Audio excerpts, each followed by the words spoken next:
எண்ணமெல்லாம் சிறகடிக்கும், எண்களெல்லாம் வழி கொடுக்கும். எந்நாளும் ராஜமுகம், எளியோரின் ஏறுமுகம். எந்த நிலை வந்தாலும் வந்த நிலை மாறாத நமது Rajanilai. Rajanilai TV, channel of astrology.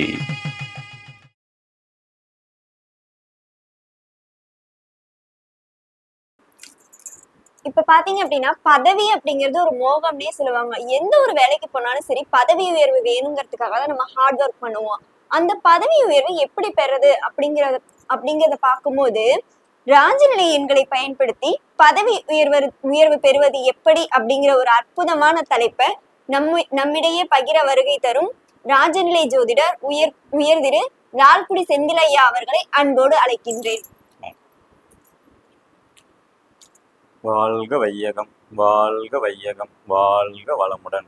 என் அம்மாவுக்கும் அப்பாவுக்கும் வணக்கம். எனக்கு ஜோதிடம் கற்றுக் கொடுத்த அனைத்து குருமார்களுக்கும் 16 குருமார்களுக்கும் வணக்கம். கதிரவன் மதியும் அங்காரகன் புந்தியும் கருணை உள்ள சுரதம் குருவும் காரவன் காரியும் ராகுவும் கேதுவும் கருதுமிகு சுகமாக 11ஆம் இடம் வந்து உச்சநிலையான் என்று பரிவோடு மகிழ்ந்து அருள் செய்யும் அன்றோ. நவகிரகங்களுக்கும் பஞ்சபூதங்களுக்கும் என் குலதெய்வத்துக்கும் வணக்கம். ராஜநிலை அதிர்ஷ்ட அளவுகளையின் 14வது கருத்தரங்கத்திற்கு எனக்கு வாய்ப்பு கொடுத்த எங்கள் குருநாதர் ராஜநிலை ராஜசேகர் ஐயா அவர்களுக்கும் வணக்கம். ராஜநிலை டிவிக்கும், ராஜநிலை டிவி எங்கள் ஐயாவுக்கு எப்பொழுதும் எல்லா நேரத்திலும் எல்லா இடங்களிலும் உறுதுணையாகவும் பாதுகாப்பாகவும் இருக்கக்கூடிய டெக்னீஷியன் அனைவருக்கும் வணக்கம். மற்றும் ஆஃபீஸ் ஸ்டாஃப் மற்றும் கேமராமேன் அனைவருக்கும் இனிய உற்சாகமான காலை வணக்கங்கள். மேலும் ராஜநிலை டிவி நேயர்கள் அனைவருக்கும் இனிய வணக்கம். நேரில் பார்த்து கொண்டிருக்கும் உங்கள் அனைவருக்கும் என் அன்பான வணக்கங்கள். இன்று நான் எடுத்துக்கூடிய தலைப்பு வந்து என்னென்னா, எல்லோரும் வந்து நம்ம வேலையில் இருப்போம். அந்த வேலையில் வந்து பல வருஷம் வந்து நம்ம வந்து ஒர்க் பண்ணிக்கிட்டே இருப்போம். அந்த ஒர்க்குக்கு தகுந்த மாதிரி வந்து பார்த்தோம்னா ப்ரொமோஷன் கிடைக்கிறதுக்கான வாய்ப்புகள் வந்து மிக மிக மிக குறைவாக இருக்குது. இன்றைய காலகட்டத்தில் வந்து போட்டிகள் நிறைந்த உலகத்தில் வந்து நம்ம வந்து பார்த்திங்கன்னா ஒர்க்குக்கு தகுந்த ப்ரொமோஷனோ இல்லை சேலரி இன்க்ரிமெண்ட்டோ எல்லாத்தையும் கிடைக்காம இருக்குது. அதில் நிறைய பேர் கஷ்டப்பட்டுட்டு இருக்காங்க. அவங்களுக்காண்டி இந்த 15வது கருத்தரங்கத்தில் வந்து நான் பேச வருகை தந்திருக்கேன். இதில் வந்து பார்த்திங்கன்னா முதல்ல வந்து பார்த்திங்கன்னா ஒவ்வொருத்தருக்கும் வந்து பார்த்திங்கன்னா அவங்க ஜாதக கட்டம் ரொம்ப ரொம்ப ரொம்ப இம்பார்ட்டன்ட். ஏன்னா இதில் வந்து லக்ன புள்ளி எதுவோ அதுக்கு தகுந்த நம்ம ராஜநிலை எண்களை தான் நான் உங்களுக்கு வந்து இன்றைக்கி வந்து கொடுக்க போகிறேன். அந்த ராஜநிலை எண்கள் எப்படி நம்ம பயன்படுத்தணுங்கிறத வந்து நான் கடைசியில் வந்து தெரிய போகிறேன். ஃபஸ்ட்டு பாருங்கள், இதுதான் ராசி கட்டம். ஓகேங்களா? இந்த ராசி கட்டத்தில் வந்து லான்னு போட்டிருப்பாங்க. ஓகேங்களா? லான் போட்டிருப்பாங்க. இதுதான் லக்னம் சொல்லுவோம். இந்த லக்னம் வந்து பார்த்தீங்கன்னா ஒரு புள்ளியில் வந்து நிற்கும். இப்போ இது வந்து மேச ராசியில் இருந்துச்சுன்னா மேச ராசியில் வந்து அஸ்வினி, பரணி, கார்த்திகை அப்படிங்கிற 3 நட்சத்திரங்கள் இருக்குது. உங்களோட ஜாதகத்தில் வந்து இந்த மாதிரி லான்னு கட்டம் போட்டிருப்பாங்க. இந்த 12 இதில் வந்து எங்கே வேணாலும் இருக்கலாம். ஓகேங்களா? அடுத்த பேஜில் வந்து உங்களோட ஜாதக கட்டத்தில் அடுத்த பேஜில் வந்து இந்த லக்னம் நின்ற புள்ளிங்கிறது இருக்கும். இங்கே எக்ஸாம்பிள் எழுதியிருப்பேன், லக்னம் வந்து அஸ்வினின்னு எழுதியிருப்பேன். புரியுதுங்களா? இது மாதிரி 27 நட்சத்திரத்தில் இந்த லக்ன புள்ளி அப்படிங்கிறது வந்து எங்கே வேணாலும் இருக்கும் ஜாதக கட்டத்தில். அவங்கவுங்களுக்கு பிறந்த நேரத்துக்கு தகுந்த மாதிரி அது வந்து மாறுபடும். ஓகேங்களா? அப்போ அந்த இப்போ நான் சொல்லக்கூடிய அந்த லக்ன புள்ளியை மட்டும் நீங்கள் வந்து மைண்டில் வச்சுங்க. உங்கள் ஜாதகத்தில் பாருங்கள். அப்படி பார்க்க தெரியலன்னா உங்கள் வீட்டுக்கு அருகில் இருக்க ஜோதிடத்தை கேட்டுக்கினாவே சொல்லுவாங்க, என்னோட லக்னம் என்ன, அந்த லக்ன புள்ளி லக்னம் எந்த நட்சத்திரத்தில் நிற்குது அப்படின்னு கேட்டாவே வந்து சொல்லுவாங்க ஜாதகர். ஓகேங்களா? ஜோதிடர் வந்து சொல்லுவாங்க. முதல்ல வந்து லக்ன புள்ளிங்கிறது வந்து அஸ்வினி நட்சத்திரத்தில் இருக்குது அப்படின்னு எடுத்துக்கிட்டிங்கன்னா உங்களுக்கு வேலையில் வந்து ப்ரொமோஷன் கிடைக்கிது. நீங்கள் ஃபுல்லாகவே வந்து பார்த்தீங்கன்னா இந்த பதவி உயர்வை பற்றி தான் பேச போகிறேன். அந்த லக்ன புள்ளி 27 நட்சத்திரத்தில் எந்த புள்ளியில் இருக்கிறோ அதுக்கு எந்த நம்பர் அவங்க பயன்படுத்தினால் வெற்றி அடைய முடியும் அப்படிங்கிற மாதிரி அமைப்பு தான். ஸோ அப்போ வந்து அஸ்வினி நட்சத்திரத்தில் லக்ன புள்ளி இருந்தால் அவங்க பயன்படுத்தக்கூடிய நம்பர் வந்து 92. இது மொபைலில் வந்து தொழில் ஸ்தானத்தில் வச்சா ரொம்ப சூப்பராக இருக்கும். அல்லது வந்து நம்ம கையில் எப்படி எழுதணுங்கிறத சொல்கிறேன். அல்லது வந்து பார்த்திங்கன்னா அது பின்னாடி வந்து உங்களுக்கு எக்ஸ்பிளைன் பண்ணிடுறேன். அஸ்வினி நட்சத்திரத்தில் லக்ன புள்ளி இருந்தால் அவங்க பயன்படுத்தக்கூடிய நம்பர் வந்து 92. அதே லக்ன புள்ளிங்கிறது வந்து பரணி நட்சத்திரத்தில் இருந்தால் அவங்க பயன்படுத்தக்கூடிய புள்ளி நம்பர் வந்து ராஜநிலை எண் வந்து 74. பரணி நட்சத்திரத்தில் லக்ன புள்ளி இருந்தால் அவங்க 74 பயன்படுத்தணும். மேச ராசியில் கார்த்திகை 1ஆம் பாதம் வரும். அவங்க வந்து பயன்படுத்தக்கூடிய எண் வந்து 90. ராஜநிலை எண் வந்து 90. அடுத்தது ரிஷப ராசியில வந்து கார்த்திகை நட்சத்திரம் வரும், 2, 3, 4 பாதங்கள் வரும். அவங்க பதவி உயர்வுக்காண்டி பயன்படுத்தக்கூடிய எண் வந்து 99.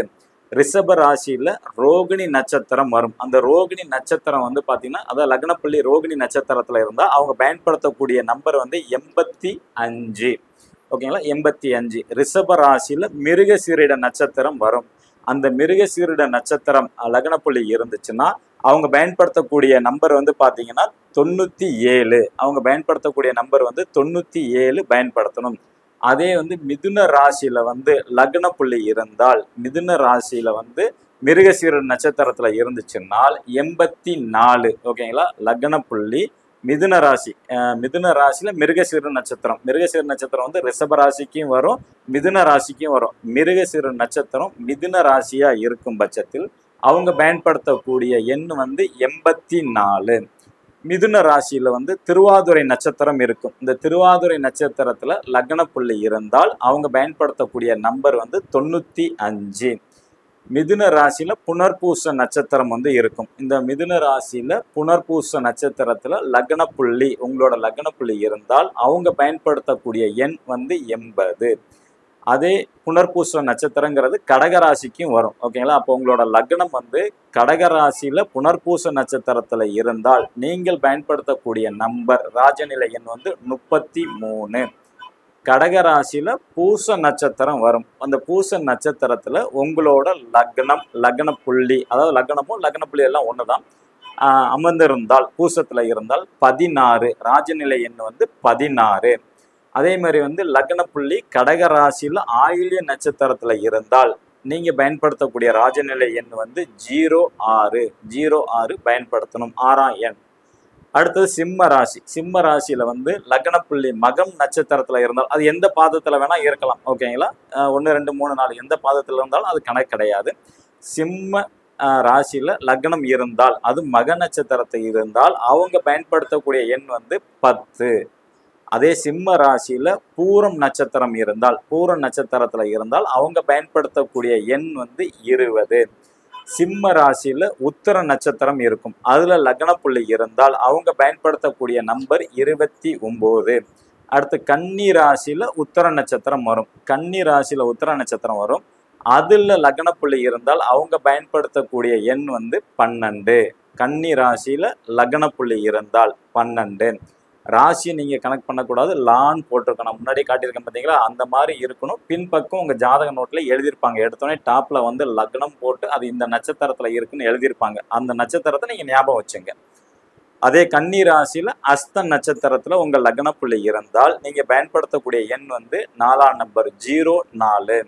கன்னி ராசியில சித்திரை நட்சத்திரம் வரும். அந்த சித்திரை நட்சத்திரத்துல உங்க லக்ன புள்ளி இருந்தால் நீங்க பயன்படுத்தக்கூடிய ராஜநிலை எண் 22.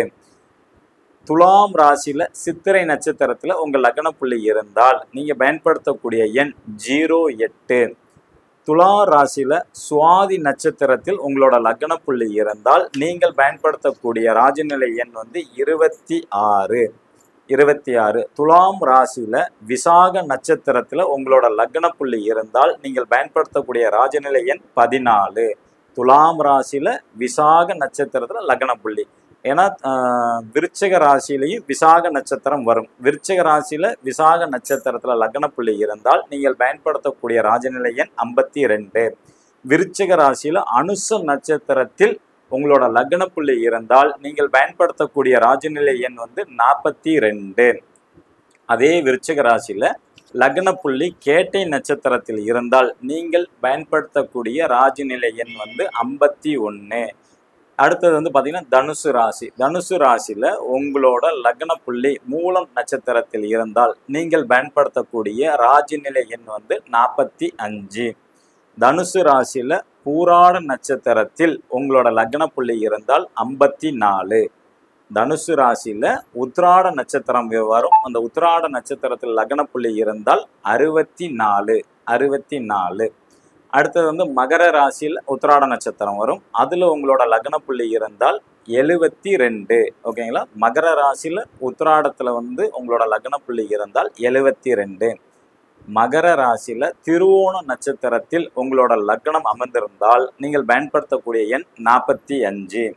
அதே மாதிரி மகர ராசியில அவிட்ட நட்சத்திரம் வரும். ஏன்னா அவிட்ட நட்சத்திரம் மகரம் கும்பம் 2 ராசிக்குலயும் வரும். அப்ப மகரத்துல லக்ன புள்ளி அவிட்டத்துல இருந்தா 54ங்கிற எண்ணை வந்து பயன்படுத்தணும், ராஜநிலை எண். கும்ப ராசியில அவிட்ட நட்சத்திரத்துல இருந்தால் லக்ன புள்ளி நீங்கள் பயன்படுத்தக்கூடிய ராஜநிலை எண் வந்து 68.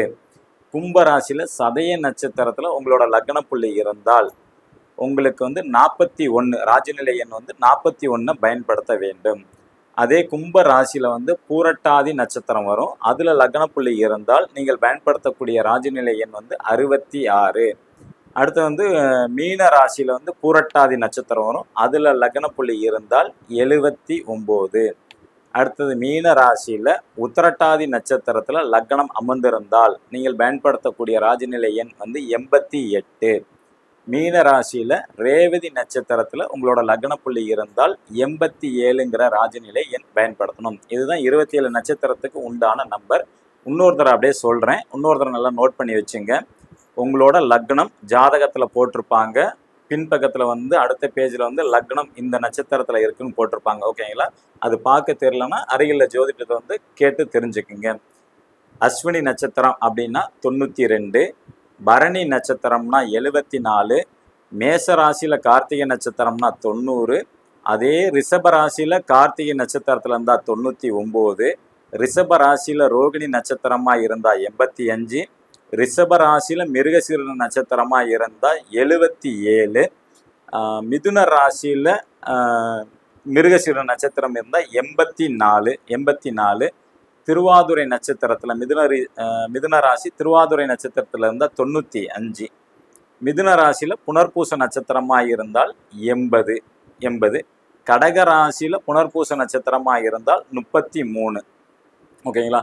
அடுத்து கடகராசியில வந்து பூச நட்சத்திரத்துல இருந்தா 16, கடகராசியில ஆயிலி நட்சத்திரத்துல இருந்தா 06, சிம்ம ராசி மகம் நட்சத்திரத்துல இருந்தால் 10, சிம்ம ராசியில பூரம் நட்சத்திரத்தில் லக்ன புள்ளி இருந்தால் 20, சிம்ம ராசியில் உத்தர நட்சத்திரத்துல இருந்தா 29, கன்னி ராசி உத்தர நட்சத்திரமா இருந்தால் 12, கன்னி ராசி அஸ்த நட்சத்திரமா இருந்தால் 04, அதே மாதிரி கன்னி ராசியில சித்திரை நட்சத்திரத்துல இருந்தால் 22, துலா ராசியில சித்திரை நட்சத்திரமா இருந்தால் 08, துலா ராசியில சுவாதி நட்சத்திரமா இருந்தால் 26, துலா ராசியில விசாக நட்சத்திரத்துல இருந்தால் 14, விருச்சிக ராசியில விசாக நட்சத்திரத்துல உங்களோட லக்ன புள்ளி இருந்தால் 52, விருச்சிக ராசியில அனுச நட்சத்திரத்துல இருந்தால் 42, விருச்சிக ராசியில கேட்டை நட்சத்திரத்துல இருந்தால் 51,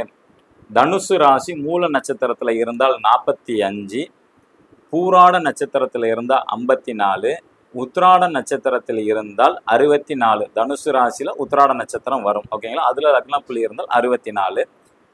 மகர ராசியில உத்திராட நட்சத்திரத்துல இருந்தால் 72, திருவோண நட்சத்திரமா இருந்தால் 45, அவிட்ட நட்சத்திரம் மகர ராசி அவிட்ட நட்சத்திரமா இருந்தால் 54, கும்ப ராசியில இருந்தால் 68, கும்ப ராசியில சதய நட்சத்திரம் இருந்தால் 41, அதே கும்ப ராசியில பூரட்டாதி நட்சத்திரமா இருந்தால் 66, மீன ராசியில பூரட்டாதி நட்சத்திரம் வரும்.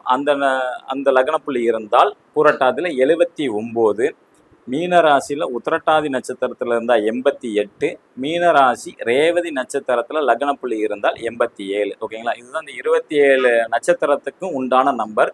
இந்த நம்பர் வந்து எந்தெந்த ராசிக்காரங்கள் எந்த நட்சத்திரத்துல இருக்கு நீங்க தெரிஞ்சுக்கிட்டு இந்த சொன்ன நம்பரை வந்து நீங்க வந்து ஆக்டிவேட் பண்ணா வந்து உங்க வாழ்க்கையில பதவி உயர்வு முழு நம்பிக்கையோடு செய்யும் போது வெகு விரைவில் வந்து உங்களை வந்து சேரும். நிச்சயமாக 100% வந்து கான்ஃபிடண்டா உங்களுக்கு வந்து கிடைக்கும். இந்த லக்ன புள்ளியானது வந்து பாத்தீங்கன்னா 2 விதத்துல நீங்க வந்து பயன்படுத்தலாம். உங்களோட நீங்க வச்சிருக்க ராஜநிலை எண் எடுத்தீங்கன்னா அதுல வந்து நீங்க ஸ்பெசிஃபிக்கா எனக்கு வந்து பதவி உயர்வு கிடைக்கணும் சார்ன்னு சொன்னீங்கன்னா ராஜநிலை ஜோதிடர்கள் வந்து உங்களுக்கு அதுக்கு தகுந்த மாதிரி உங்களுக்கு அந்த நம்பர் வந்து வச்சு கொடுப்பாங்க. ஒண்ணு இல்ல ஆல்ரெடி நாங்க எடுத்துட்டோம் சார் எங்களுக்கு வந்து வேற ஏதாச்சும் கொடுங்க அப்படின்னா இந்த நம்பரை வந்து நீங்களோட மொபைல்ல வந்து டிபியில் வந்து வைக்கலாம். ஓகேங்களா? மொபைலில் வந்து எல்லாரும் அவங்க ஃபோட்டோ வைப்பாங்க. அதுக்கு பதிலாக வந்து உங்களுக்கு இந்த நம்பரை வந்து நீங்கள் வச்சிங்கனாவே அது ஆக்டிவேட் ஆகணும். ஆனால் அது வைக்கிறதுக்கும் நேரம் காலம் இருக்குது. எல்லாத்துக்குமே வந்து ஜோதிடமாகவே வந்து பார்த்தீங்கன்னா டைமிங் தான். ஜோதிடம் வந்து பாரம்பரியாக இருந்தாலும் சரி மற்ற எந்த மெத்தடில் இருந்தாலும் வந்து பார்த்தீங்கன்னா நேரம் தான் இதுக்கு துல்லியமானது. அதே மாதிரி ராஜநிலைக்கு அது நேரம் தான். ஸோ அப்போ வந்து உங்களோட ஜாதகத்தை அனலைஸ் பண்ணி ராஜநிலை ஜோதிடர்கள் வந்து பார்த்தீங்கன்னா உங்களுக்கு எந்த நேரம் சூட்டபிள் சொல்லுவாங்க. அந்த நேரத்தில் இப்போ கொடுத்துருக்கப்பட்ட நம்பரை வந்து நீங்கள் டிபியாக வைக்கலாம் ஒன்று. அடுத்தது வந்து பார்த்தீங்கன்னா இது சிங்கிள் டிஜிட் தான் வரும் ஓகேங்களா. அப்போ 92னா அது 2 நம்பர் தான், அது வந்து டிபியாக தான் வைக்க முடியும் ஓகேங்களா. அப்போ அந்த டிபியாக வைக்கிறது, நோட்டில் வந்து நீங்கள் ப்ராக்டிஸ் எழுதுறது அந்த மாதிரி பண்ணிங்கன்னா சீக்கிரத்திலே வந்து வெற்றி வாய்ப்பு கிடைக்கும். இன்னொன்று வந்து கையில் வந்து எங்கே சார் எழுதலாம் அப்படின்னு கேட்டிங்கன்னா, இப்போ வந்து நல்லா கவனிச்சுங்க. இப்போ வந்து இது வந்து பார்த்தீங்கன்னா இப்போ மேச ராசிக்காரங்க வந்து பார்த்தீங்கன்னா இந்த ஆள்காட்டி விரல் ஓகேங்களா. இப்போ வந்து மேச ராசிக்கு வந்து மொபைலில் டிபியாக வைக்கலாம். அடுத்தது வந்து சூட்சமமாக வந்து பார்த்தீங்கன்னா உங்களுக்கு கையில் வந்து பார்த்தீங்கன்னா கையில் வந்து இப்போ இந்த 4 விரல் இருக்குது பார்த்தீங்களா, இதில் வந்து நம்பர் எழுதுறது வந்து உங்களுக்கு வந்து வெற்றி வாய்ப்பை அதிகப்படியாக கொடுக்கும். ஃபஸ்ட்டு வந்து பார்த்தீங்கன்னா மேச ராசி, மேச ராசியில் வந்து அஸ்வினி பரணி கார்த்திகை அது யாராக இருந்தாலும் பரவாயில்ல, அவங்களுக்கு வந்து பார்த்தீங்கன்னா ஆள்காட்டி விரல், இந்த ஆள்காட்டி விரலில் மேலே டாப் மேல் பகுதின்னு போட்டிருப்பேன், நடுப்பகுதின்னு போட்டிருப்பேன், கீழ் பகுதின்னு போட்டிருப்பேன் ஓகேங்களா. அப்போ மேச ராசிக்காரங்க மேச ராசி வந்து ஆள்காட்டி விரலில் மேல் பகுதி, அதாவது அந்த கோடு போட்டிருக்கோம் நம்மளோட விரலில் வந்து பார்த்தீங்கன்னா 3 கோடாக பிரிச்சிருப்பாங்க பார்த்தீங்களா, அதில் மேலே உங்களுக்கு கொடுத்துருக்க நம்பரை வந்து எழுதணும். மேச ராசிக்காரங்க ஆள்காட்டி விரலில் மேல் பகுதியில் எழுதணும், அது எந்த நட்சத்திரமாக இருந்தாலும் பரவாயில்ல. அடுத்தது வந்து ரிஷபராசி, ரிஷபராசி வந்து இதே ஆள்காட்டி விரலில் மத்தியம பகுதியில் வந்து எழுதணும் ஓகேங்களா, நடுப்பகுதியில் வந்து எழுதணும். ரிஷபராசியில் வரக்கூடிய கார்த்திகை நட்சத்திரமாக இருந்தாலும் சரி, ரோகிணியாக இருந்தாலும் சரி, மிருகசீர நட்சத்திரமாக இருந்தாலும் சரி ஓகேங்களா, இது நடுப்பகுதியில் வந்து எழுதணும் ரிஷபராசி நேயர்கள். அடுத்தது வந்து பார்த்தீங்கன்னா மிதுன ராசி நேயர்கள், மிதுன ராசி நேயர்கள் வந்து பார்த்தீங்கன்னா அங்கே மிருகசீர நட்சத்திரம் வரும், திருவாதுரை நட்சத்திரம் வரும், புனர்பூச நட்சத்திரம் வரும். ஸோ அந்த மிதுன ராசியில் லக்ன புள்ளி எதில் இருந்தாலும் பரவாயில்லை, அவங்க எழுத வேண்டியது வந்து ஆள்காட்டி விரலில் கீழ்ப்பகுதி ஓகேங்களா, கீழ்ப்பகுதி நல்லா கவனமாக பார்த்துங்க. இப்போ அடுத்தது வந்து பார்த்தீங்கன்னா கடகராசி நேயர்கள், கடகராசி நேயர்கள் வந்து பார்த்தீங்கன்னா பெரு விரலில் வந்து எழுதணும். கடகராசி நேயர்கள் வந்து பார்த்தீங்கன்னா பெரு விரலில் வந்து எழுதணும் ஓகேங்களா, பெரு விரலில் வந்து எழுதணும் கடகராசியில், அது வந்து மேல் பகுதியில் வந்து எழுதணும். கடகராசி நேயர்கள் வந்து மேல் பகுதியில் எழுதணும் பெரு விரல், நம்ம 5 விரலில் வந்து பெருசாக இருக்கும் அதான் பெரு விரல்னு சொல்லுவாங்க, அந்த பெரு விரலில் மேல் பகுதியில் எழுதணும் கடகராசியில். அங்கே புனர்பூச நட்சத்திரம் வரும், பூச நட்சத்திரம் வரும், ஆயில்ய நட்சத்திரம் வரும் ஓகேங்களா. இதில் லக்னப்புள்ளி எதாக இருந்தாலும் பரவாயில்ல, நட்சத்திரம் வந்து எதாக இருந்தாலும் பரவாயில்ல, கடகராசி நேயர்கள் வந்து பார்த்தீங்கன்னா பெருவிரலில் மேல் பகுதியில் எழுதணும். அடுத்தது வந்து பார்த்தீங்கன்னா சிம்ம ராசி, சிம்ம ராசியில் வந்து மக நட்சத்திரம், பூர நட்சத்திரம், உத்தரம் 1ஆம் பாதம் வரும், அவங்க வந்து பெருவிரலில் வந்து நடுப்பகுதியில் வந்து எழுதணும், பெருவிரலில் நடுப்பகுதியில் வந்து எழுதணும். ஞாபகம் வச்சுங்க, சிம்ம ராசி வந்து பெருவிரலில் நடுப்பகுதி, எந்த நட்சத்திரக்காரங்களாக இருந்தாலும் பரவாயில்லை, சிம்ம ராசி நடுப்பகுதி. அடுத்தது கன்னி ராசி, கன்னி ராசி வந்து அந்த பெருள் விரலில் வந்து பார்த்தீங்கன்னா கீழ்ப்பகுதி, கீழ்ப்பகுதின்னு போட்டிருப்பேன், அந்த கீழ்ப்பகுதியில் எழுதணும். அங்கே வந்து உத்தர நட்சத்திரம் வரும், அஸ்த நட்சத்திரம் வரும், சித்திரை நட்சத்திரம் வரும். கன்னி ராசி நேயர்கள் அதாவது வந்து லக்னப்புள்ளி, ராசிக்கு பேர் வேணா லக்னப்புள்ளி ஓகேங்களா, அவங்க வந்து பார்த்தீங்கன்னா பெருவிரலில் கீழ்ப்பகுதியில் வந்து எழுதணும் ஓகேங்களா, கன்னி ராசி. அடுத்தது வந்து துலாம் ராசி, துலாம் ராசி நேயர்கள் வந்து பார்த்தீங்கன்னா சுண்டு வரலில் வந்து மேல் பகுதி, இந்த சுண்டு வரலில் வந்து பார்த்தீங்கன்னா மேல் பகுதியில் வந்து நீங்கள் வந்து எழுதணும். இப்போ துலா ராசியில் வந்து சித்திரை நட்சத்திரம் வரும், சுவாதி நட்சத்திரம் வரும், விசாக நட்சத்திரம் வரும் ஓகேங்களா. இதில் எந்த இதில் லக்னப்புள்ளி இருந்தாலும் அவர்கள் வந்து சுண்டு விரலில் மேல் பகுதியில் உங்களுக்கு கொடுத்துருக்கக்கூடிய ராஜநிலை எண்ணை வந்து கையில் எழுதிட்டு வாங்க, உங்களுக்கு பதவி உயர்வு சீக்கிரமாக கிடைக்கும் ஓகேங்களா.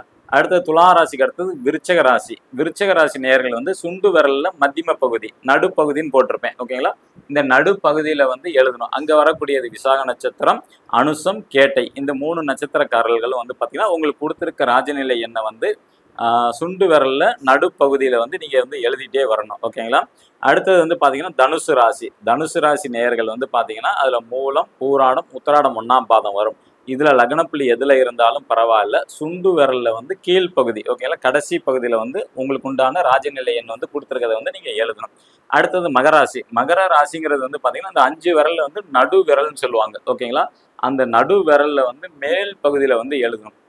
மகர ராசி நேயர்கள் உத்திராட நட்சத்திரம் வரும், திருவோண நட்சத்திரம் வரும், அவிட்ட நட்சத்திரம் வரும் ஓகேங்களா, இந்த பகுதியில் வந்து எழுதக்கூடியது நடு விரலில் மேல் பகுதியில் எழுதணும்.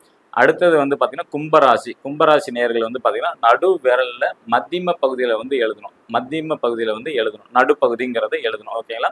கும்பராசி நேயர்கள் அங்கே வந்து அவிட்ட நட்சத்திரம் வரும், சதய நட்சத்திரம் வரும், பூரட்டாதி நட்சத்திரம் வரும் கும்பராசிக்குள்ளார.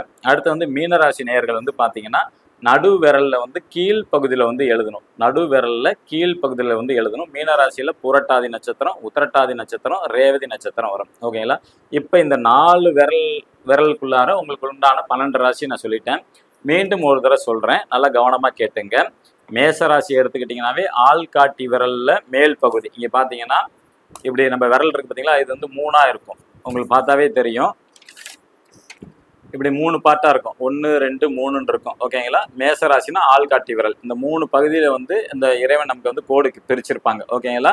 இதுதான் 12 கட்டம் வரும். அப்போ வந்து இது வந்து மேசராசி நேயர்கள் வந்து பார்த்தீங்கன்னா இந்த ஆள்காட்டி விரலில் வந்து மேலே வந்து அந்த உங்களுக்கு கொடுத்துருக்க நம்பரை வந்து நீங்கள் வந்து எழுதணும். ஓகேங்களா? மேசராசியில் அஸ்வினி, பரணி, கார்த்திகை எது வந்தாலும் அதை வந்து நீங்கள் வந்து எழுதணும். ஓகேங்களா?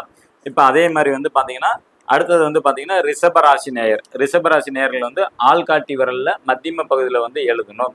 மிதுன ராசி நேயர்கள் வந்து பார்த்தீங்கன்னா ஆள்காட்டி விரலில் வந்து கீழ் பகுதியில் வந்து உங்களுக்கு கொடுத்துருக்க நம்பரை வந்து எழுதணும். மிதுன ராசி நேயர்கள்.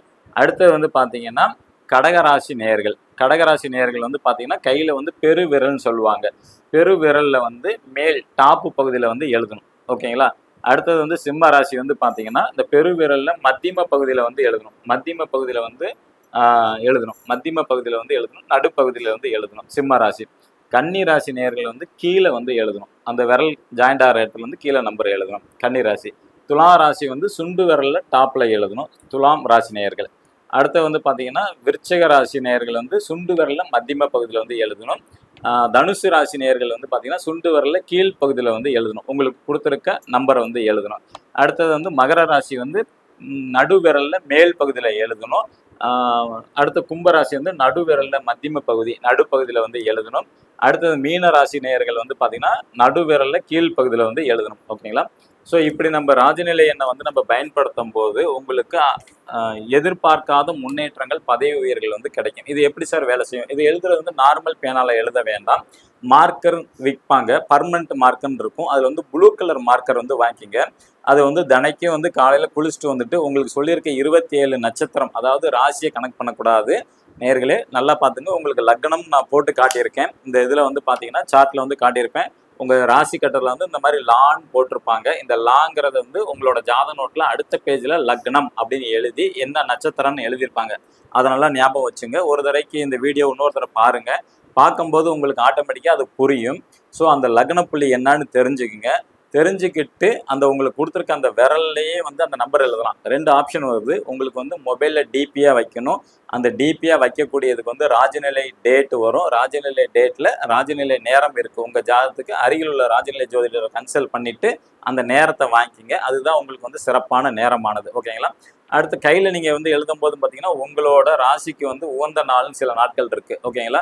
உங்களுக்கு தகுந்த நட்சத்திரம் இருக்குது. அந்த நட்சத்திரத்தை அருகில் ஜோதிடத்தை கேட்டு தெரிஞ்சு அன்னிலேருந்து நீங்கள் வந்து கையில் வந்து எழுத ஆரம்பிக்கலாம். நார்மலாக வந்து இன்றைக்கி சொல்லிட்டோம், வீடியோ பார்த்துட்டு இன்றைக்கோ நாளைக்கோ டக்குன்னு நீங்கள் வந்து எழுத ஆரம்பிக்காதீங்க. ஏன்னா அது வந்து உங்களுக்கு சந்திராஷ்டம நாளாக வரும். நாமயோகம் சரியில்லாமல் இருக்கும், கர்ணநாதன் சரியில்லாமல் இருப்பாங்க. அப்போ வந்து ராஜநிலை ஜோதிடர் சொன்னார் எங்களுக்கு சக்ஸஸ் ஆகல நிறைய பேர் சொல்லுவாங்க.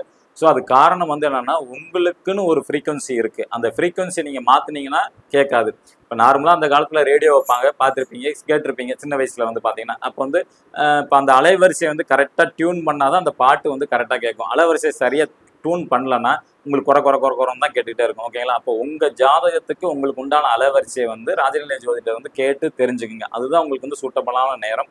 அந்த நேரத்தில் நீங்கள் பயன்படுத்தும் போது உங்களுக்கு வந்து அபரிவிதமான வெற்றிகள் வந்து கிடைக்கும். ஓகேங்களா? ஒன்று. ஸோ இந்த மார்க்கர் வந்து ப்ளூ கலர் மார்க்கர் கடையில் வாங்கிக்கிங்க. வாங்கிட்டு அந்த உங்களுக்கு என்னைக்கு டேட்டு டைம் எல்லாம் குறித்து கொடுக்குறாங்களோ அந்த நாளில் வந்து நீங்கள் வந்து ஸ்டார்ட் பண்ண ஆரம்பிங்க. அது வந்து 1 மாதம் விட்டு 1 மாதம் தான் வரும். ராஜநிலை எண்ணுங்கிறது மாதத்துக்கு ஒரு தடவை 2 தடவை தான் வரும். குறிப்பிட்ட நாள் தான். அன்னைக்கு மட்டும் ஸ்டார்ட் பண்ண அன்னைக்கு ஃபஸ்ட்டு டைம் எழுதுங்க. அதுக்கப்புறம் நீங்கள் ரெகுலராக வந்து கண்டினியூ பண்ணலாம். ஓகேங்களா? அது ஒன்று அடுத்த நாள் அமாவாசை பாட்டியமாக அதெல்லாம் எந்த கணக்கும் கிடையாது. ராஜநிலை டேட்டு நேரத்தில் மட்டும் நீங்கள் ஃபஸ்ட்டு துவங்கக்கூடிய நாள் அந்த மாதிரி அமையணும். சும்மா எடுத்தோன்னே எல்லா நாளுமே எழுதிட வேண்டாம் தயவு செய்து. அந்த ப்ளூ கலர் மார்க்கில் வந்து குளிச்சுட்டு வந்து நீங்கள் வந்து உங்கள் கையில் வந்து உங்களுக்கு கொடுத்துருக்க நம்பர் வந்து இப்போ மேச ராசியாக இருக்குது, அஸ்வினி நட்சத்திரம் 92ன்னு இந்த இடத்துல வந்து 92ன்னு அப்படி போட்டுருங்க. அவ்வளோதான். எக்ஸாம்பிளுக்கு வந்து நான் உங்களுக்கு செஞ்சே காட்டுறேன். இப்படி கை இருக்குன்னா இடது கையிலே எழுதலாம். இடது கை பழக்கம் உள்ளவங்க வந்து வலது கையிலையும் வந்து எழுதலாம். ஓகேங்களா? அப்போ வந்து வலது கையில் இப்போ நீங்கள் எழுதும்போது இப்போ மேச ராசியாக இப்படி வந்து 92 அவ்வளோதான். இப்போ அஸ்வினி நட்சத்திரத்துக்காரருக்கு இந்த நம்பர் வந்து எழுதிக்கலாம். உங்களுக்கு பரணின்னா அதுக்கு ஒரு நம்பர், கீர்த்திகை நட்சத்திரத்துக்கு ஒரு நம்பர் கொடுத்துருப்பேன். இந்த நம்பர் நல்லா வாட்ச் பண்ணிங்க. இந்த கையில் வந்து இந்த ராஜநிலை எண் உள்ள டேட்டில் வந்து எழுத ஆரம்பிக்கணும். ப்ளூ கலர் மார்க்கர் எழுதணும். பேனால வந்து தயவு செய்து எழுத வேண்டாம், மார்க்கரை எழுதுங்க. இன்னைக்கு காலைல எழுதிட்டா ஒரு தடவை எழுதுனா போதுமானது. அது அழிஞ்சாலும் பரவாயில்லை, தவறு கிடையாது. வேலை செய்கிற இடத்துல வந்து பார்த்தீங்கன்னா நமக்கு வந்து அது அழியறதுக்கு வாய்ப்புகள் இருக்குது. நம்ம வீட்டிலே எழுதிட்டு போகிறோம், பைக்கில் போகிறோம், பஸ்ஸில் போகிறோம்னு வச்சுங்களேன், அந்த நம்பர் அழிய செய்யும். அதனால ஒன்றும் தவறு கிடையாது. நம்ம ஆக்டிவேட் பண்ணணும், அந்த இடத்துல வந்து நம்பர் இருக்கணும், அவ்வளோதான். வேற ஒன்றும் ரூல்ஸ் கிடையாது. அடுத்த நாள் வந்து பார்த்தீங்கன்னா திருப்பி குளிச்சுட்டு எழுதணும். சில பேருக்கு வந்து அழியாமல் கூட இருக்கும். சில பேர் வந்து லக்ஸுரி ஆஃபீஸில் வந்து வேலை பார்ப்பாங்க, அவங்களுக்குலாம் மேக்ஸிமம் அழியாது. அதனால தவறு கிடையாது. அழியலைன்னா அடுத்த நாள் குளிக்கும் போது அழிச்சிட்டு வந்து எழுதுங்க. ஒரு நாளைக்கு ஒரு தடவை எழுதுனா போதுமானது. இல்லை உங்களுக்கு அடிக்கடி எழுதினாலும் ஒன்றும் தவறு கிடையாது, ஓகேங்களா. மதியான நேரம், ஈவினிங் நேரம் அந்த மாதிரி எழுதினாலும் ஒன்றும் தவறு கிடையாது. ஆனால் முதல் ஆரம்பிக்கும் போது மட்டும்தான் நேரம் முக்கியம். அதுக்கப்புறம் உங்களுக்கு வந்து ரெகுலராக வந்து எந்த டைம்ல வேணால் எழுதலாம். ஆனால் விடியற் காலையில் 7 to 8 எழுத வேண்டாம். ஒன்று 6 to 7க்குள்ளார செய்யவங்க வாய்ப்பு இருந்தால் செஞ்சுருங்க. அப்படி இல்லைன்னா 8 to 9 மணிக்குள்ளார வந்து எழுதுனா போதுமானது. அதுக்கு மேலே வந்து மேக்ஸிமம் எழுத வேணாம். பிரம்ம முகூர்த்தத்திலே வந்து நீங்கள் இந்த நம்பர் எழுதலாம். குளிச்சுட்டு எழுதுறது தான் பெஸ்ட்டு, ஓகேங்களா. ஸோ இப்போ இது எழுதிட்டு வரும்போது என்ன ஆகும் அப்படின்னா, உங்களோட லக்ன புள்ளியை தான் நான் சொல்லியிருக்கேன். ராசியில் உள்ள லக்ன புள்ளி தான், ஓகேங்களா.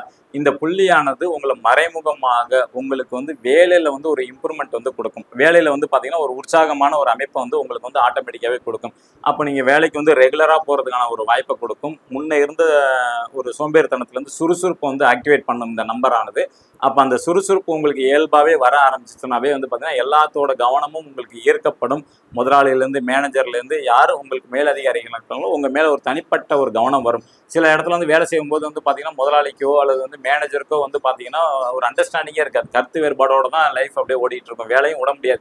ஃபேமிலி ஆகிடுச்சு, குழந்தையாயிடுச்சு, ஃபீஸ் கட்டணும், அந்த மாதிரி இதுலேயே சில பேர் லைஃப் ஓடிக்கிட்டே இருப்பாங்க. இப்போ இந்த நம்பர் எழுதும்போது என்ன ஆகும்னா, இவங்களுக்கு உண்டான அலைவரிசை, அந்த பர்சனுக்கு உண்டான அலைவரிசை வந்து நல்ல டியூன் அப் ஆயிரும்.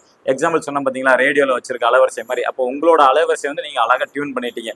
அப்போ உங்களோட அலைவரிசை உங்களுக்கு கரெக்டாக இருந்தால் என்ன ஆகும், மற்றவங்களுக்கு பாட்டு கேட்கறது இனிமையாக இருக்கும். புரியுதுங்களா.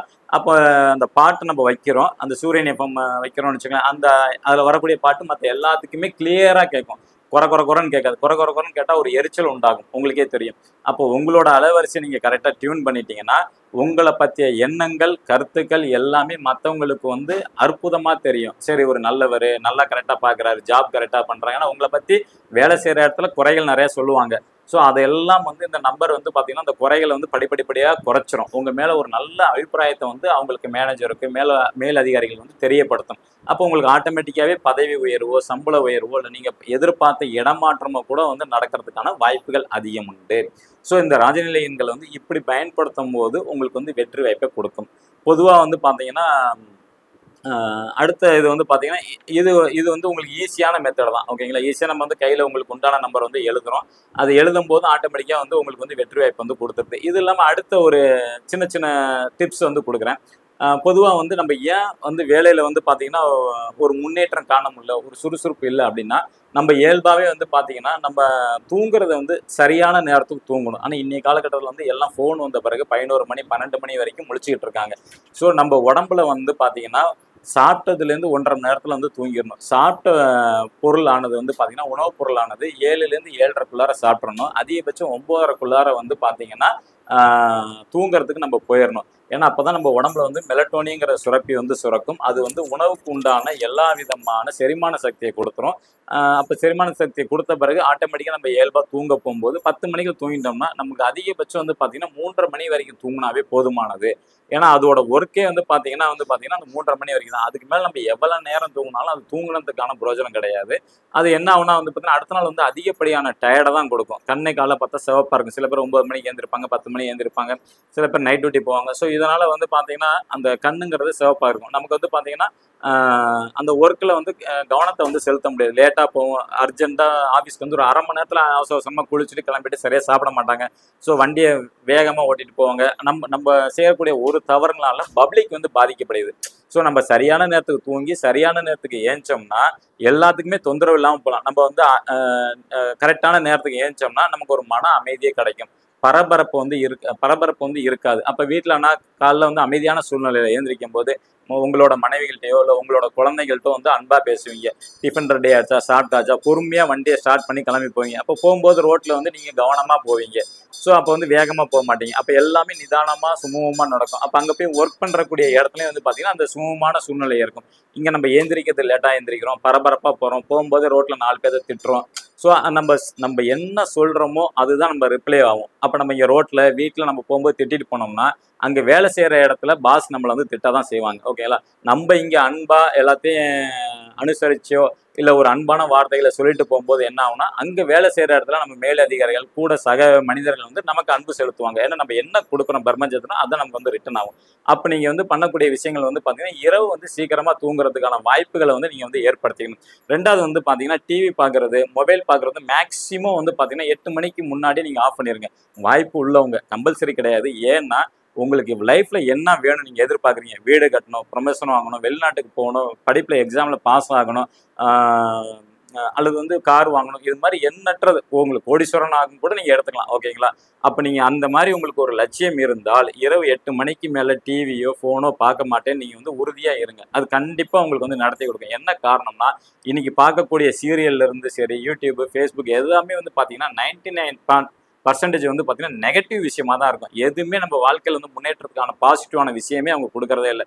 குடும்பத்தை எப்படி கெடுக்கிறது, அடுத்தவங்கள லைஃபை எப்படி கெடுக்கிறது, இந்த மாதிரி வந்து பாத்தீங்கன்னா நிறைய நெகட்டிவ் தான். நமக்கு வந்து பாசிட்டிவான ஒரு எனர்ஜி கொடுக்குறாங்களா எந்த நாடகத்திலயாச்சும் எந்த யூடியூப்லயாச்சும் பாருங்க? கிடையாது. அவங்கவுங்க வந்து பாத்தீங்கன்னா அவங்களோட முன்னேற்றத்துக்கான வாய்ப்பை வந்து அவங்க ஏற்படுத்திக்கிறாங்க. அதை நம்மளை பார்க்க வைக்கிறாங்க. நம்ம அதை பார்த்துக்கிட்டு நம்ம என்ன பண்றோம், அப்படியே போய் தூங்குறோம். அப்ப என்ன ஆகும்னா அந்த நாடகத்திலேயோ அல்ல நீங்க கடைசியா என்ன பார்த்தீங்களோ அது உங்க ஆள் மனசுக்குள்ளார போய் நல்லா பதிஞ்சிரும். அப்ப அது பதிஞ்சிருச்சுன்னா என்ன ஆகும்னா அதுதான் உங்களுக்கு வந்து உங்களுக்கு தேவைன்னு சொல்லி நைட்டு ட்ரீம்ல கனவு அதிகமா உருவாகிட்டே இருக்கும். இயல்பா எல்லா மனிதர்களுக்குமே. அப்ப நீங்க என்ன கடைசியா பார்த்துட்டு வந்தீங்களோ அது உங்க ஆள் மனசுக்குள்ள பதிவாயிரும். அது நைட்டு உங்களுக்கு தூங்கும் போது பிரபஞ்சத்தோட கனெக்ட் பண்ணும். இந்த மனிதருக்கு இதுதான் தேவைன்னு. அப்ப நீங்க வந்து டிவில வந்து கடன் ஓடிட்டே இருந்துச்சுன்னா உங்க லைஃப் லாங்க கடன் இருந்துகிட்டே தான் இருக்கும். இன்னைக்கு என்னதான் போய் ஜோசிட்ட போய் பரிகாரம் பண்ணி ராஜநிலை என்ன நீங்க மாத்தினாலும் நீங்க அங்க வச்சிருக்க வைப்ரேஷன் தவறா இருந்துச்சுன்னா இங்க வந்து வைப்ரேஷன் உங்களுக்கு தப்பா தான் இருக்கும். எக்ஸாம்பிள் வந்து நீங்க வந்து டிவி போறீங்க, விஜய் டிவி வச்சு பார்க்கணும்னு நினைக்கிறீங்க, ஜி தமிழ் ஓடிட்டு இருக்குன்னு வச்சுங்களேன். விஜய் டிவி வரணும்னு நினைச்சா என்ன பண்ண முடியும்? வராது. அந்த சேனலை மாத்தினாதான் வரும். ஓகேங்களா? அப்போ உங்க உடம்புல இருக்க அலைவரிசையை நீங்க மாத்தினாதான் அங்க வெற்றி அடைய முடியும். நல்லா புரிஞ்சுங்க நேயர்களே. அப்போ உங்க மனசுல இருக்க ஆள் மனசுல இருக்க என்ன பதிவு, வேலையில ப்ரொமோஷன் வாங்கணும், கல்யாணம் ஆகாதவங்களுக்கு கல்யாணம் வேணும்னு நினைக்கிறது, குழந்தை பாக்கியம் வேணும், இது மாதிரி எண்ணற்ற உங்களோட காரணங்கள் இருந்தாலும் சரி, அது நீங்க வந்து பிரபஞ்சத்திட்ட பேசக்கூடிய நேரம் நைட்டு மட்டும்தான். ஓகேங்களா? அப்ப 8 மணிக்கு முன்னாடி உங்களோட போனு எல்லாத்தையும் மேக்சிமம் ஆஃப் பண்ணிட்டு அந்த 8ல இருந்து 9, 9:30 வரைக்கும் உங்க குடும்ப நபர்களோட டைம் ஸ்பெண்ட் பண்ணுங்க. உங்களோட அப்பா அம்மாட்ட பேசுங்க, உங்க குழந்தைகிட்ட, உங்க மனைவிட்ட வந்து டைம் ஸ்பெண்ட் பண்ணுங்க. எல்லாம் கூட்டு குடும்பமா உட்காந்து சாப்பிடுங்க. அந்த காலத்துல அப்படிதான் பெரியவர்கள் வந்து சாதிச்சாங்க. பெரியவங்க எல்லாமே கூட்டு குடும்பமா தான் சாப்பிடுவாங்க. 6ல இருந்து 7 மணிக்குள்ளார எல்லாரும் வந்த பிறகு ஒண்ணா உட்காந்து தான் சாப்பிடுவாங்க. ஏன்னா இன்னைக்கு அப்படி மாறி போயிடுச்சு. ஒவ்வொருத்தவங்க வேலை முடிஞ்சு வர நேரங்கள் வேற, குழந்தைகள் ஸ்கூல் முடிச்சு வர நேரம். அப்ப அந்த குடும்ப ஒற்றுமையே இல்லாம போயிடுச்சு. அப்ப இந்த குடும்ப ஒற்றுமை இல்லைன்னா உங்களுக்கு மன நிம்மதி இருக்காது. மன நிம்மதி இல்லைன்னா ஆட்டோமேட்டிக்கா வேலையில வந்து கவனம் செலுத்த முடியாது. வேலையில கவனம் செலுத்த முடியலன்னா உங்களுக்கு ப்ரொமோஷன் கிடைக்காது. ஓகேங்களா? இதெல்லாம் உங்களுக்கு அலவரிசை மாற்றம் தான் அந்த ராஜநிலை எண் வந்து கொடுத்துருக்கேன். அந்த விரல்ல எழுதும்போது இது கொஞ்சம் கொஞ்சமா உங்களோட ஆள் மனசுல சென்று அது ஆட்டோமேட்டிக்கா வந்து உங்களுக்கு வந்து பாத்தீங்கன்னா மாத்த ஆரம்பிக்கும். அப்ப அந்த டைம் நீங்க வந்து உங்க குடும்பத்துக்காண்டி ஸ்பெண்ட் பண்ணுங்க. 8 to 10 எதுவுமே நாங்க பார்க்காம உங்க குடும்பத்துல கன்சல்ட் பண்ணிட்டு நம்ம அடுத்த ஸ்டேஜுக்கு என்ன போறோம். நம்ம வந்து பொதுவாக என்ன பண்றோம், அந்த குழந்தை இந்த ஸ்கூல்ல சேர்த்துட்டாங்க, அவங்க கார் வாங்கிட்டாங்க, நகை வாங்கிட்டாங்க, இப்படிதான் பேசுறோம். ஆனா அது குறை சொல்லும் மனிதன்கிட்ட செல்வம் சேராது. நல்லா எழுதி வச்சுங்க நண்பர்களே. குறை சொல்லும் மனிதர்கள்ட்ட எப்போதுமே செல்வம் சேராது. நன்றி உணவு அல்லது வாழ்த்தும் நபர்களுக்கு வந்து செல்வம் சேரும். அடுத்தவங்க உங்க ஃப்ரெண்டு வாங்கிட்டாங்க, கார் வாங்கிட்டா வாழ்த்துங்க, சூப்பர் மச்சான், சூப்பர், வெரி குட், சூப்பர், இன்னும் மேல் வரணும், அப்படி வாழ்த்துங்க. அந்த பிரபஞ்சம் என்ன ஆகும், நீங்க வாழ்த்த நீங்க நல்லவர்களுக்கும் உங்களுக்கு தேடி எல்லாமே கிடைக்கும். ஓகேங்களா? நீங்க எவ்வளவுக்கு எவ்வளவு வாழ்த்துறீங்களோ செல்வம் அவ்வளவுக்கு வரும். எவ்வளவுக்கு எவ்வளவு குறை சொல்லிக்கிட்டே இருக்கீங்களோ அவ்வளவுக்கு எவ்வளவு உங்க கையில இருக்க செல்வங்கள் வந்து கரைஞ்சிக்கிட்டே இருக்கும். நமக்கு வந்து அது தெரியவே தெரியாது. ஏன்னா சில விஷயங்கள் வந்து உணரதான் முடியும் ஒழிய அது எடுத்து காட்ட முடியாது. அப்ப அந்த உணர்வு தன்மை எப்போ வரும்னா உங்க ஆள் மனசுக்குள்ளதான் இருக்கும். ஒவ்வொரு விஷயத்துக்கு நீங்க நன்றி சொல்லிட்டே இருந்தீங்கன்னா உங்களுக்கு ஆட்டோமேட்டிக்கா இயல்பா எல்லாம் உங்களுக்கு வந்து சேர ஆரம்பிச்சிடும். வேலை செய்யற இடத்துல உங்களுக்கு பாஸோ இல்ல உங்களுக்கு கீழே வந்து பியூன் இருக்காங்களா, நன்றி, எப்படி இருக்கீங்க, ஒரு செகண்ட், சூப்பர்ப்பா, நீ இல்லைன்னா அந்த இடம் சுத்தமா இருக்காது அப்படிங்கிறது அவர்கிட்ட நேரில் சொன்னாலும் ஓகே, இல்லை மனதார கூட வாழ்த்துங்க. நீங்கள் இப்போ ஆஃபீஸில் கவர்மெண்ட்டில் வேலை பார்க்குறீங்க, உங்கள் டேபிள் சுத்தமாகிறது, உங்கள் சேர் சுத்தமாக பண்ணி வைக்கிறது, உங்கள் சிஸ்டத்தை சுத்தமாக பண்ணி வைக்கிறது ஒரு நபர் இருப்பாங்க, பியூன் இருப்பாங்க, அந்த ஆஃபீஸ் க்ளீன் பண்ணுறவங்க. அப்போ அவங்களுக்குலாம் நீங்கள் ஒரு மனசார நன்றி, அப்பா இன்னைக்கு வந்தோம் சுத்தமாக இருக்குது அப்படின்னு நீங்கள் ஒவ்வொரு மனிதருக்கும் நீங்கள் மனசார நன்றி சொல்ல சொல்ல சொல்ல இந்த பிரபஞ்சம் உங்களுக்கு தேவையான அனைத்து விதமான சகல விஷயத்தையும் கொடுத்துரும். மெயின் வந்து ஆரோக்கியத்தை கொடுக்கும், கடன், அதாவது வந்து உங்களுக்கு தேவையான செல்வ செழிப்பை வந்து கொடுக்கும். நீங்கள் மேக்ஸிமம் பேசும்போதே நெகட்டிவ் இல்லாமல் பேச பழகுங்க, கொஞ்சம் ட்ரை பண்ணுங்க. ஏன்னா அந்த காலத்தில் அப்படி தான் இருந்தாங்க, இப்போல்லாம் காலப்போக்கில் மாறிடுச்சு. காரணம் நம்ம டிவி இந்த மாதிரி விஷயங்கள் வந்து எல்லாமே நெகட்டிவாக சொல்லி சொல்லி சொல்லி சொல்லி நம்ம ஆள் மனதில் பதிய வச்சுட்டாங்க. ஸோ அதுலேருந்து நம்ம ரிமூவ் பண்ணி வரதுக்கு வந்து கொஞ்சம் கஷ்டம் தான், இருந்தாலும் கொஞ்சம் வந்து முயற்சி பண்ணி பாருங்கள். ஏன்னா உங்களுக்கு தேவை உங்களுக்கு வந்து வாழ்க்கையில் வெற்றி அடையணும்னா பாசிட்டிவ் எனர்ஜி அதிகமாக இருக்கும்போது தான் ஆட்டோமேட்டிக்காக வந்து உங்களை வந்து சேரும். ஓகேங்களா? அடுத்து வந்து பார்த்தீங்கன்னா இப்போ வந்து வேலை லாபம் வரணும், அடுத்த ப்ரொமோஷன், இதெல்லாம் நம்பர் குறிச்சாச்சு. இன்னொரு விஷயம் வந்து பார்த்தீங்கன்னா நீங்கள் உங்கள் அம்மாவுக்கு பண்ணக்கூடிய நன்மைகள் வந்து உங்களுக்கு உங்களுக்கு மட்டும் இல்லை உங்கள் வாரிசுக்கும் வந்து எப்போதுமே பயனடைஞ்சிக்கிட்டே இருக்கும். ஓகேங்களா? ஸோ இப்போ அம்மாவை பொறுத்த வரைக்கும் பார்த்தீங்கன்னா எவ்வளோக்கு எவ்வளோ அவங்களுக்கு உங்களால் நன்மை செய்ய முடியுமோ, அவங்களுக்கு வேண்டிய உதவிகள் வந்து செய்ய முடியுமோ, அந்த உதவி செய்ய செய்ய செய்ய செய்ய தான் வாழ்க்கையில் வந்து அதிகப்படியான வெற்றி வரும். இது வந்து பார்த்தீங்கன்னா மகாபாரதத்திலே வந்து உங்களுக்கு தெரிஞ்ச கதை தான். ஸோ கடைசியாக துரியோதனன் வந்து போருக்கு போகக்கூடிய சூழ்நிலையில் வந்து பார்த்தீங்கன்னா காந்தாரி வந்து என்ன பண்ணுவாங்கன்னா பையனை வந்து பிறந்த மேனியாக வர சொல்லுவாங்க, குழந்தையா இருக்குது. இது கிருஷ்ணன் கேட்டுட்டு என்ன பண்ணுவா அப்படின்னா, நீ முக்கியமான இடத்த மட்டும் மறைச்சிட்டு போ அப்படின்னு சொல்லுவாங்க. ஏன்னா அந்த அம்மா வந்து கிட்டத்தட்ட 60 ஆண்டுகளுக்கு மேலே கண்ணை கட்டியிருப்பாங்க. ஏன்னா அந்த போரே அவங்களோட வயது வந்து 100 வயதில் தான் மேக்சிமம் நடக்கும், 80 to 100 வயது. அப்போ அந்த அம்மா வந்து பார்த்தீங்கன்னா கண்ணை கட்டி தான் இருப்பாங்க திருமணம் ஆன முதல்லேருந்து. ஓகேங்களா? அப்போ அந்த பவர் ஃபுல்லாகவே வந்து பார்த்தீங்கன்னா கண்ணில் வந்து ஓடி இருக்கும். அப்போ அந்த தன் பையனை காப்பாற்றுறதுக்காண்டி என்ன பண்ணுவாங்கன்னா கண்ணை அவுத்து அவனை வந்து ஃபுல்லாக பார்க்கணும்னு நம்ம வந்து மகாபாரதத்தில் வந்து படிச்சிருப்போம். அப்போ அப்படி வரும்போது வந்து கிருஷ்ணன் இப்படி சொல்லிட்டாரு, 1000 தான் நம்ம அம்மா ஆச்சு பெண் ஆயிடுச்சுன்னு சொல்லி அவர் மறைச்சிட்டு போவார். அப்போ அந்த அம்மா மேலேருந்து பார்க்கும்போது அந்த இத்தனை 60-70 ஆண்டுகள் கண்ணில் இருந்த பவர் வந்து பார்த்தீங்கன்னா அப்படியே செலுத்துவாங்க, உச்சந்தலையிலேருந்து அப்படியே ஃபுல்லாக வரும். அப்போ வரும்போது என்னன்னா அந்த இடத்த மட்டும் தவிர்த்து மீது எல்லாமே வஜ்ரம் பாஞ்ச மாதிரி அவனுக்கு வந்து ஆயிரும். அப்போ வந்து அது ஃபுல்லாக பார்க்கும்போது அவனுக்கு வந்து இறப்பே இல்லைங்கிற மாதிரி ஒரு விதி. ஆனால் நம்ம கிருஷ்ண பரமாத்மாவை தெரிஞ்சுக்கிட்டு தான் அதை வந்து இந்த மாதிரி ட்ராகல் பண்ணியிருப்பாரு. அதுவும் கரெக்டாக நம்ம சொன்னதை துரியோதனன் வந்து செஞ்சிருக்கானா அப்படின்னு இன்னொரு ஆளை விட்டு கூட வேவு பார்த்துருப்பாங்க. அப்போ அதே மாதிரி ஆமா வந்து துணியை மறைச்சிட்டு தான் போயிருக்காங்க அப்படின்னு சொன்ன உடனே பீமன்ட்ட சொல்லுவார், அவனுக்கு வந்து துடை பகுதியில் அடிச்சாதான் சாவு உண்டு, மற்ற வேற எங்கே அடித்தாலும் சாவு கிடையாது. ஏன்னா அந்த பவர் அம்மா தன் தாயோட பவர் முழுசா வாங்கிட்டான். ஓகேங்களா? அப்போ வாங்கினால என்ன ஆச்சுன்னா மற்ற எந்த இடத்துல அடித்தாலும் அவனுக்கு வந்து சாவுங்கிறது இல்லை. அப்போ பார்த்துங்க அம்மாவோட பவர் எப்படிங்கிறது நீங்கள் தெரிஞ்சுங்க. அப்போ அந்த மறைச்ச பகுதியில் வந்து கரெக்டாக வந்து பீமன் அடித்தனால தான் துரியோதனோட உயிர் போனது. ஓகேங்களா? இதை கேட்ட வந்து காந்தாரி என்ன ஆயிட்டாங்கன்னா கிருஷ்ணனுக்கே சாபம் கொடுத்தாங்க. ஒரு தாய், இயல்பான தாய், அவதார புருஷனுக்கே வந்து பார்த்தீங்கன்னா சாபம் கொடுத்தது வந்து நம்ம மகாபாரதத்தில். நான் எப்படி தன் மகனை வந்து நாட்டை இழந்து நான் இப்போ வெறும் இதில் நிற்கிறேனோ அதே மாதிரி நீனும் உன் மக்கள் எல்லாத்தையும் இழந்து நிற்பாய் கிருஷ்ணா. கடவுளுக்கே வந்து ஒரு தாய் வந்து சாபம் கொடுக்குறாங்க, 36 வருடத்துல நீ எல்லாம் இழந்து நிற்பாய் அப்படின்னு சொன்னாங்க. ஸோ அதே மாதிரி வந்து 36 வருஷத்துல வந்து கிருஷ்ணனும் வந்து இந்த எல்லாத்தையும் இழந்து நின்று அவரோட உயிர் போனதான் நம்ம வரலாறுல வந்து நம்ம சொல்லி கேள்விப்பட்டிருப்போம். அப்போ பாருங்க, ஒரு தாயானது கடவுளுக்கே சாபம் கொடுக்குற அளவுக்கு வல்லமை படைச்சிருந்தால் அவங்களோட தாயை வந்து நீங்க வந்து எவ்வளவுக்கு எவ்வளவு வந்து நீங்க பாத்துக்கிறீங்களோ அவ்வளவுக்கு அவ்வளவு வந்து பாத்தீங்கன்னா உங்களுக்கு வாழ்க்கைக்கு தேவையான அனைத்து விதமான நன்மையும் நடக்கும். நம்மளோட புராணங்கள் வந்து பாத்தீங்கன்னா இது எல்லாமே சொல்லி வச்சிருக்காங்க, யார் யாருக்கு என்னென்ன பண்ணா நமக்கு நன்மை கிடைக்கும். ஆனா காலப்போக்கில் வந்து இது பாத்தீங்கன்னா இந்த சப்ஜெக்ட் படிக்கக்கூடிய பாடங்கள் எல்லாம் மாத்தி கொண்டு போயிட்டாங்க. ஸோ முடிஞ்ச வரைக்கும் வாய்ப்புள்ளவங்க வந்து திருக்குறள்ல வந்து பாத்தீங்கன்னா பொதுமுறைன்னு தான் சொல்லியிருப்போம், உலகத்துக்கே வந்து அது பொதுமுறை. ஓகேங்களா? அப்போ நம்மளால முடிஞ்ச அளவுக்கு வந்து பாத்தீங்கன்னா அந்த புராண கதைகளை கொஞ்சம் கொஞ்சம் படிச்சு வச்சுக்கிறோம், நம்மளோட அடுத்த தலைமுறைக்கு கொஞ்சம் கொஞ்சமா நம்ம சொன்னோம்னாவே அதுலேயே நிறைய விஷயங்கள் சொல்லியிருக்காங்க. ஸோ அப்போ வந்து நம்ம என்னன்னா எவ்வளோக்கு எவ்வளோ நம்ம தாயை வந்து பார்த்துக்கிறோமோ அப்போ அந்த அளவுக்கு வந்து நம்மளோட வாழ்க்கைக்கு தேவையான வெற்றி வாய்ப்புகள் எல்லாமே கிடைக்கும். ஓகேங்களா?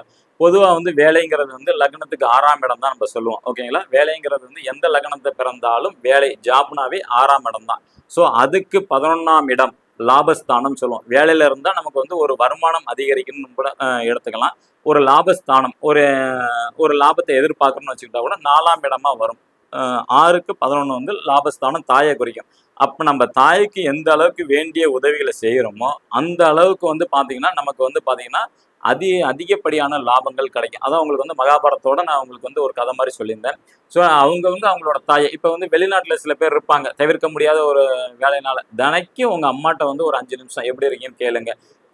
வருஷத்துக்கு ஒரு தடவை லீவ் போட்டு உங்க அம்மாவை பாருங்க, உங்க சொந்த பந்தத்தெல்லாம் பாருங்க. ஓகேங்களா? அதே மாதிரி வந்து பாத்தீங்கன்னா 6க்கு 5ஆம் இடம் வந்து பாத்தீங்கன்னா தந்தையை குறிக்கக்கூடிய, தந்தைக்கு 2ஆம் இடம் வாக்குஸ்தானம். அதனாலதான் அந்த காலத்துல வந்து தாயிற் சிறந்த கோயிலும் இல்லை, தந்தை சொல் மிக்க மந்திரம் இல்லைன்னு சொல்லியிருப்பாங்க. அப்போ வந்து உங்களோட 6ஆம் இடத்துக்கு 5ங்கிறது வந்து 9க்கு 2 நாங்க சொல்லுவோம். அப்ப அது வந்து 9க்கு 2 தனஸ்தானம், அப்பாவோட வாக்குன்னு சொல்லுவோம். அப்ப அப்பா சொல்ற பேச்சை வந்து நீங்க கேட்கறது வந்து ரொம்ப ரொம்ப ரொம்ப ரொம்ப நல்லது. ஆனா இன்னைய காலகட்டத்துல கொஞ்சம் அப்படியே மாறி போயிடுச்சு.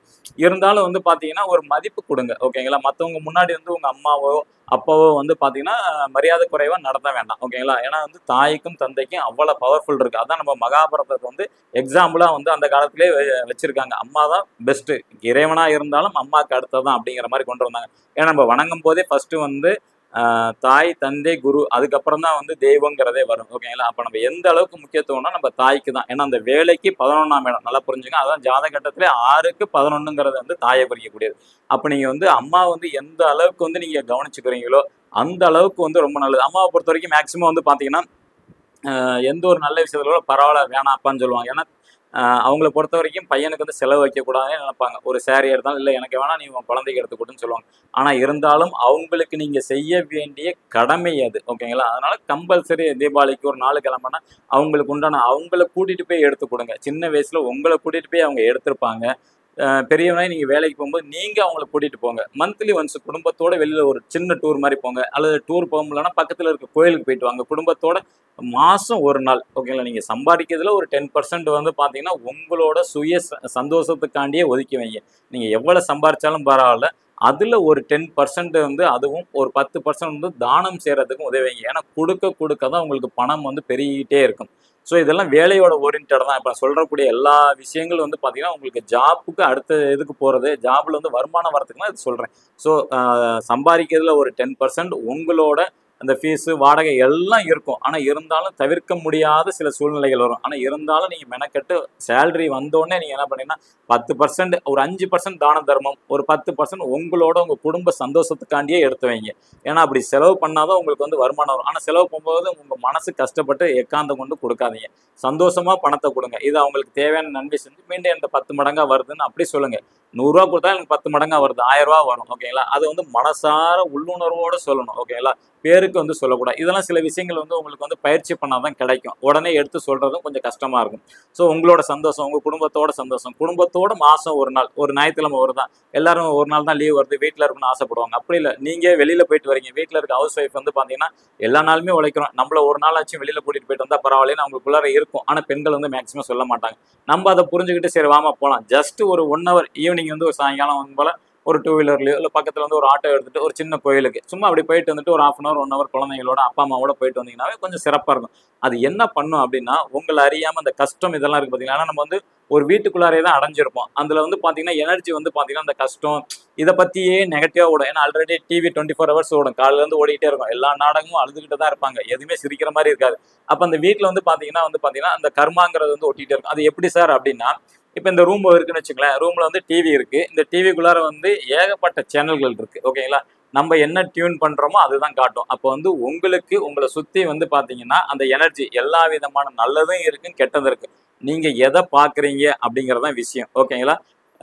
நீங்க நல்ல விஷயங்கள் பாத்தீங்கன்னா உங்களுக்கு சேர்ந்து நல்லது வரப்போகுது, நீங்க கெட்டது பாத்தீங்கன்னா உங்க மனசு கெட்டதான் வரப்போகுது. அப்ப இந்த வீட்டுக்குள்ளார இருக்கிறனால அவங்களுக்கு வந்து என்னன்னா அடைஞ்சு கேட்டு கேட்டு கேட்டு கேட்டு கேட்டு அவங்களுக்கு என்னன்னா ஃபுல்லா நெகட்டிவா இருக்கும், ஆரோக்கிய குறைவு ஏற்படும். உங்களுக்கு அதனால வந்து டிப்ரெஷன், என்னடா எப்போ வந்தாலும் வீட்டுக்கு ஹாஸ்பிட்டல் போக சொல்றாங்க, இங்கே ஸ்கூலுக்கு போக சொல்றாங்க, ஒரு இதா இருக்கும். இதை மாத்துறதுக்கு நீங்க என்ன பண்ணணும்னா மாதம் ஒரு தடவை மட்டும் ஞாயிற்றுக்கிழமையோ சனிக்கிழமையோ எப்போ உங்களுக்கு ஆஃப் லீவ் கிடைக்குதோ அப்போ வந்து குடும்பத்தோட வெளியில போயிட்டு வாங்க. அந்த வெளியில ஒரு சரௌண்டிங் போயிட்டு வந்தீங்கன்னா மற்ற பீப்புளை பார்ப்பீங்க, மற்றவங்க எப்படி வாழ்றாங்கன்னு பார்ப்பீங்க.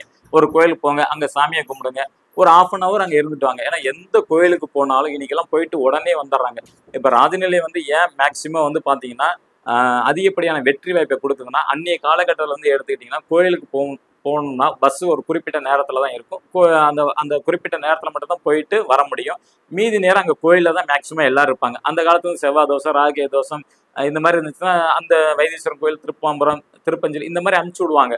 ஆனா போயிட்டு பஸ் இல்லாதனால அங்கேயே இருப்பாங்க. அப்ப அந்த எனர்ஜியை வாங்கிட்டு வருவாங்க ஃபுல்லா. ஓகேங்களா? அதே தான் அந்த ராஜநிலை எண்களும். அந்த கோயிலுக்கு எந்த கிரகத்துக்கு உண்டாதோ அதே எண் தான். ஏன்னா நீ 24 ஹவர்ஸ் நம்ம பெட்ல வந்து படுத்து தூங்குற ஆளு வந்து ஃபோன் தான். அப்ப நீங்க வச்சிருக்க எண்ணு வந்து சரியான எண்ணா இருந்தா அந்த அலைவரிசையை கரெக்டா வாங்கி வச்சிருப்பீங்க. அப்ப அது சரியில்லைனாதான் கஷ்டப்படுறோம். ஓகேங்களா?